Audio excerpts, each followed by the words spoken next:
Assalamualaikum warahmatullahi wabarakatuh. Bertemu lagi bersama saya di One Eksplorasi Kripto. Nah, kali ini saya ingin sedikit sharing atau cerita pengalaman saya ketika pernah bermain di binary option ini gitu ya. Nah, jadi binary option ini sangat ramai sekali diperbincangkan gitu ya. Bahkan para artis juga banyak sekali yang sudah membahas dikarenakan ada sosok ikon seseorang yang crazy rich, abal-abal gitu ya, bahwasanya dia mengambil keuntungan lah dari kerugian orang lain gitu ya. Ya, itu sangat menyakitkan sekali gitu ya, ketika kita rugi malah kerugian kita adalah keuntungan orang lain. Itu sangat, kalau benar terjadi gitu ya. Nah, jadi saya tidak membahas itu gitu ya. Jadi di sini saya sedikit bercerita pengalaman saya ketika bermain di binary option itu ya. Jadi aplikasi yang saya gunakan ya ini. Apakah saya rugi? Ya, tentu saya rugi gitu ya. Berapa kerugiannya? Ya, menurut saya itu besar, karena kebesaran itu kan relatif gitu ya. Dikarenakan kerugian saya itu 1 bulan penghasilan saya gitu ya. Ya, menurut saya itu besar gitu ya. Penghasilan 1 bulan habis hanya dalam beberapa hari gitu ya. Jadi waktu saya pengalaman bermain di binary option ini, memang di awalnya itu untung. Ya, saya akui saya untung. Setelah itu saya ketagihan, besoknya main lagi, untung lagi. Nah, jadi saya waktu itu mainnya 1 hari untung, saya stop. Besoknya untung, saya stop. Di hari ketiga, nah disitulah saya mulai rugi. Selanjutnya di hari keempat rugi lagi, di hari kelima rugi lagi. Nah, sehingga kita ingin mengembalikan kerugian itu, dan itu sangat mustahil sekali gitu ya. Kenapa saya katakan mustahil gitu ya? Bagaimana kita mau menang gitu ya? Kalau rugi kita bisa kena 100%. Sementara kalau kita tebakannya benar gitu kan, kita hanya mendapatkan 83% di aplikasi ini ya, yang pernah saya gunakan ini gitu ya. Jadi kalau dikatakan ini trading, saya tidak setuju gitu ya. Sebenarnya ini bukan trading. Jadi ini trading yang berkedok. Nah, jadi di awal-awalnya itu saya tidak pernah memikirkan itu, bahwasanya ini, saya tidak kepikiran bahwa ini juga. Jadi yang ada di pikiran saya itu seperti inilah pola-pola trading itu gitu ya. Kita menebak buy, kalau buy itu naik, sell itu ke bawah gitu ya. Padahal buy itu tidak ada aset yang kita beli. Buy itu kan beli. Ternyata tidak ada aset yang kita beli gitu ya.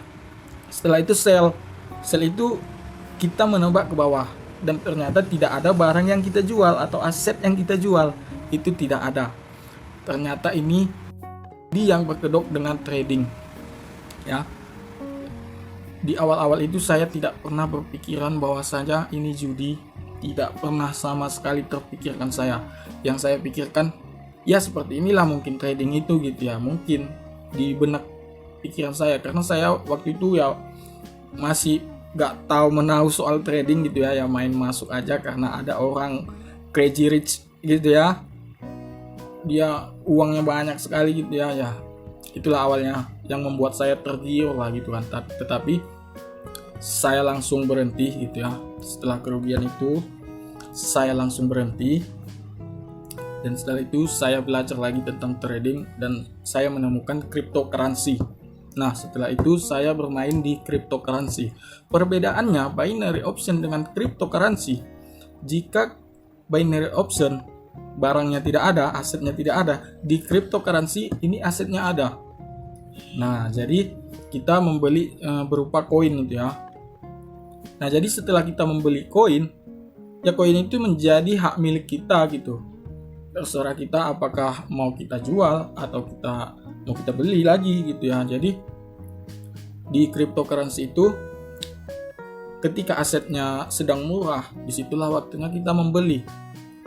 Ketika asetnya naik, melonjak tinggi harganya, pada saat itulah kita melakukan penjualan. Nah, inilah yang disebut trading. Nah, jadi mereka ini sangat melencengkan sekali dari arti trading itu sendiri. Ya, jadi sangat merusak sekali lah pikiran orang-orang yang pertama kali terjun ke dunia trading. Nah, itu sangat merusak pikiran orang sekali gitu. Jadi ya disitulah letak perbedaannya gitu ya, sedikit tentang cryptocurrency. Jadi kalau di binary option tidak ada aset, di cryptocurrency ada aset. Inilah yang dinamakan kita yang ingin berinvestasi gitu ya, di Bitcoin misalnya gitu ya. Apalagi Bitcoin ini lagi merosotnya ini ya. Nah, mungkin ini waktu yang tepat untuk melakukan pembelian, tapi ingat ini bukan suatu ajakan untuk membeli, tidak. Saya hanya ingin berbagi atau sharing lah kepada subscriber saya gitu ya. Begitulah sedikit pengalaman saya gitu ketika bermain di binary option ini gitu ya. Saya sangat rugi sekali tuh. Ya mungkin kedepannya kita akan membahas tentang bagaimana cara pembelian cryptocurrency itu gitu ya. Nah, untuk kalian yang ingin melakukan pembelian, kalian juga harus mengetahui fundamentalnya gitu ya, fundamental koin tersebut. Misalnya Bitcoin, Ethereum. Jadi koin itu ada banyak sekali gitu ya, 2000 lebih ada koin di seluruh dunia ini gitu ya. Jadi ada koin yang berfundamental bagus, ada koin yang berfundamental yang lemah, atau koin-koin micin lah gitu ya, istilah orang-orang cryptocurrency gitu ya. Nah, seperti itulah perbedaannya gitu ya. Jadi kita membahas fundamental di situ. Kalau kita tentang cryptocurrency ada fundamental, ada analisis teknikal. Mungkin di sini ada juga analisis teknikalnya gitu ya. Tapi pernah pengalaman saya di binary option ini, saya masuk grup Telegram ya si orang kaya itu tadi, dan dia selalu ketika terabar mereka menunjukkan hasil mereka, bahwasanya mereka profit.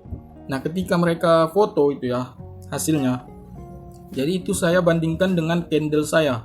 Candle mereka dengan candle saya bandingkan, itu berbeda ya. Mereka di Jakarta, saya di Sumatera Utara, mungkin jaraknya itu jauh gitu ya. Jadi itu candlenya itu berbeda. Bisa saya buktikan bahwasanya candle itu berbeda. Time frame-nya sama-sama 1 menit. Ininya juga sama. Kripto sama, tetapi candlenya bisa berbeda. Nah, dari situlah saya langsung berhenti, saya stop permainan ini. Bahwasanya saya mengatakan bahwasanya ini adalah seperti dipermainkan atau spekulasi gitulah dari sananya gitu ya. Karena kan ini ilegal juga gitu ya, tidak bisa kita salahkan juga karena di Indonesia sendiri ini ilegal. Nah, jadi menurut saya kalian hati-hatilah dalam bermain binary option ini. Ya, sangat tidak disarankan sekali untuk kalian bermain di binary option ini. Jadi tetap hati-hatilah ya, lakukan riset kalian. Seperti saya katakan, lakukan riset mandiri kalian. Selalu gunakan uang dingin, jangan uang pinjol ya. Ini banyak sekali bermain ini mereka menggunakan uang pinjol karena dimotivasi seperti itu. Orang-orang itu memotivasi, silakan pinjam. Saya dulunya gini. Saya dulunya miskin, saya dulu banyak hutang dikarenakan ini gitu ya. Jadi mereka termotivasinya seperti itu gitu ya. Jadi sangat tidak disarankan sekali untuk melakukan pinjaman online seperti itu. Itulah guru terbaik gitu ya. Mereka tidak menyarankan untuk pinjaman online, tidak. Karena ini sebenarnya harus menggunakan uang dingin. Jangan menggunakan uang pinjaman seperti itu. Nah, di situ saya sangat kecewa sekali gitu. Mereka menceritakan mereka pernah melakukan pinjaman, hutang, kelilit hutang. Nah, dari situlah mereka kacau sekali gitu ya. Jadi ya mungkin sampai di situ saja lah pengalaman saya waktu itu gitu ya. Oke lah, mungkin itu saja sedikit perbedaan binary option dengan cryptocurrency. Ya, jangan lupa like video ini dan subscribe untuk mendukung channel ini terus berkembang lagi. Dan tetap DYOR, do your own research, lakukan riset mandiri kalian. Terima kasih. Assalamualaikum warahmatullahi wabarakatuh.